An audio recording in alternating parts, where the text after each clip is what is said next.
Hello and welcome to Mile High Reefers. I'm Scott Anderson, and every year I do a big cleaning on my tank. And I do this around Black Friday. Reason being, every year Bulk Reef Supply has a big sale on everything, and so do other suppliers. And it's also a good marker for me to do this kind of stuff. So every year I load up on supplies and I do a lot of tank work. So come with me and I'll show you my day on a big tank clean. Here's the annual Bulk Reef Supply Black Friday shopping.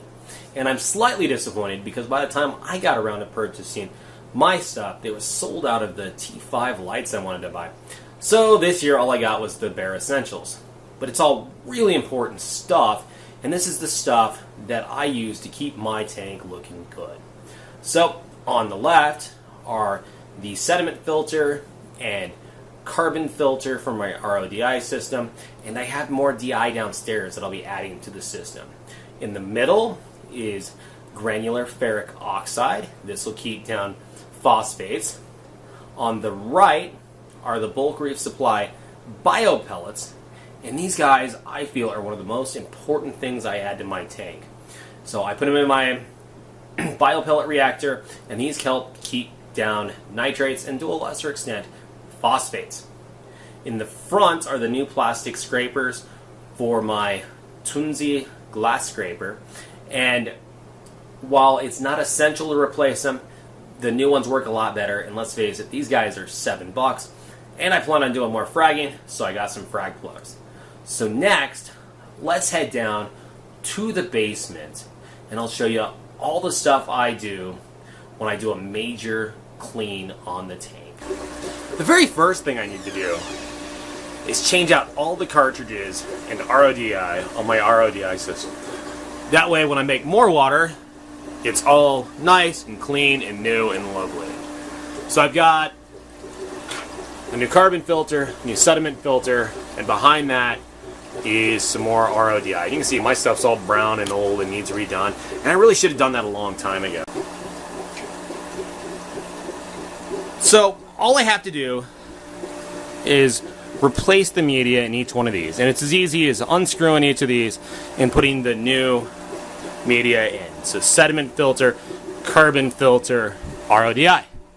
One thing to keep in mind, wherever you stick this unit, make sure you have plenty of hose length to pull it out to easily service. Last time I redid things, I didn't do that, and I ended up breaking that fitting trying to make it work. Now that was just me being a little more brutal than I should be, but that's a good top tip to make sure that you don't have any problems.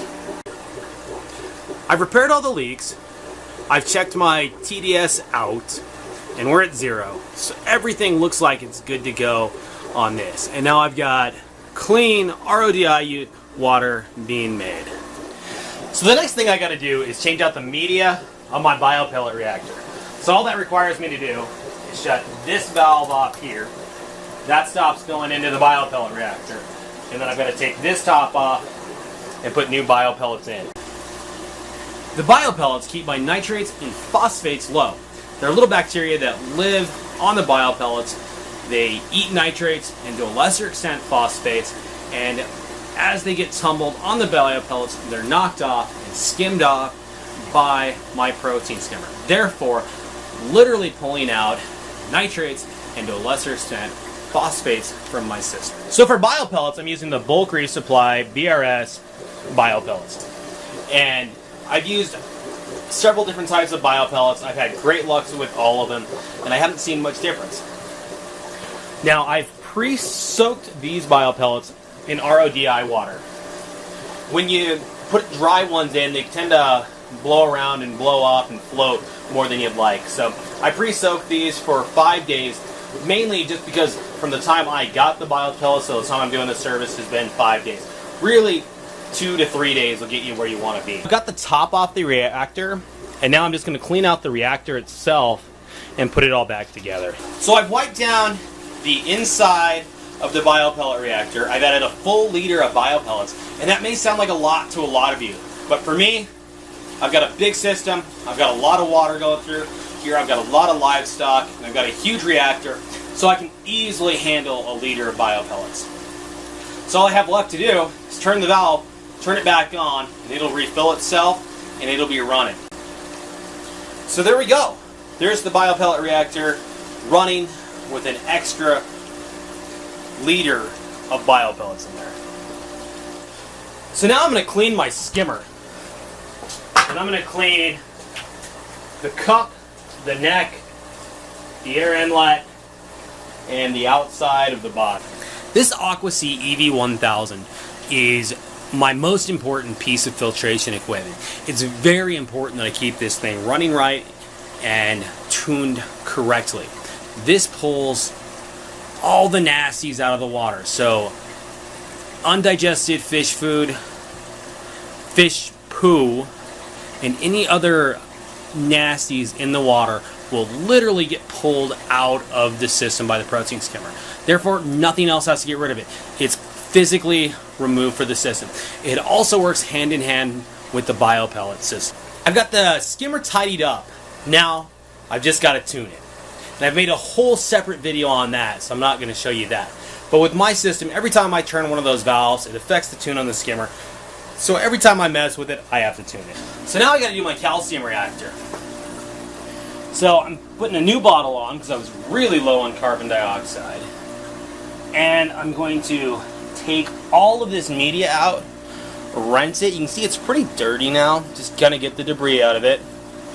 And I'm also going to calibrate my pH probe. So here's the bucket with all the calcium reactor media in it. And you can see just how dirty it is. And that's why it's important to rinse all this stuff out. So it's December in Colorado. And it's cold. There's snow everywhere. But I'm still going to rinse this stuff outside. I'll get in a lot of trouble if I do this inside the house. So I've got a strainer with a bucket underneath to catch any of the small loose media. I want to catch and save as much as I can. And then I'm just going to pour the calcium media inside of there and rinse it off.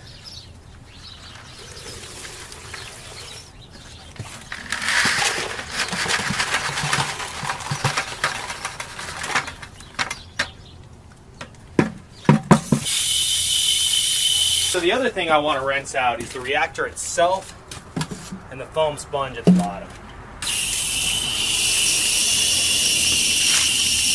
So there we go. Body's cleaned out, all the media is cleaned. I've added new media. We've got a new bottle on it. The bad news is when I went to calibrate it, I was low on the 4 pH solution, so I wasn't able to calibrate that correctly. So I will have to buy more and recalibrate that setting. The calcium reactor maintains my calcium and alkalinity levels. Now, if I need to change or raise my alkalinity or calcium, I'll actually dose. Calcium reactors aren't very good at raising your parameters. What they're good at is maintaining it. So if I need to raise it, I'm going to dose a calcium buffer or an alkalinity buffer. So now I got to change my GFO and carbon out. Now I don't use a lot of GFO, and that's so I can change it out more regularly.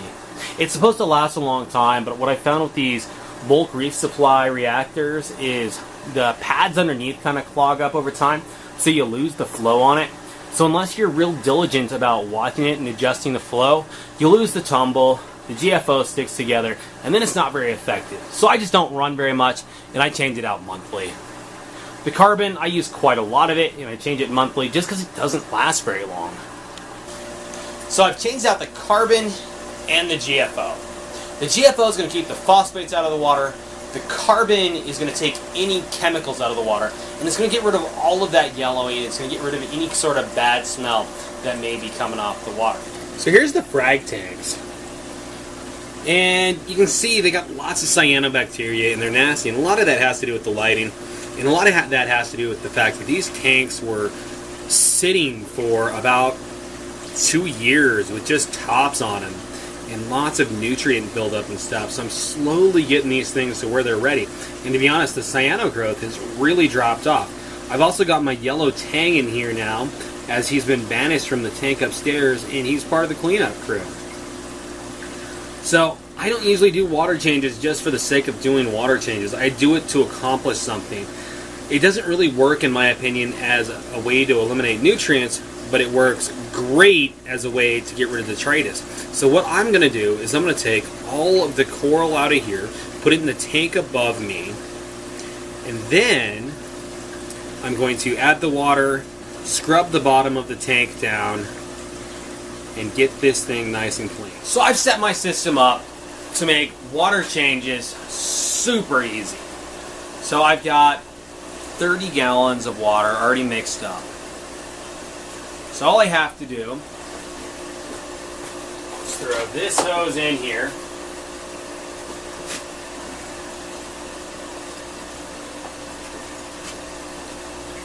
Open this valve, and the water is filling into the tank. Now I just gotta wait for the 30 gallons to drain in. So now I just start a siphon and let the water go down the floor drain. Now I've removed about 80% of the 30 gallons I put in there. All I really have left is to take out a bunch of this red cyano down here.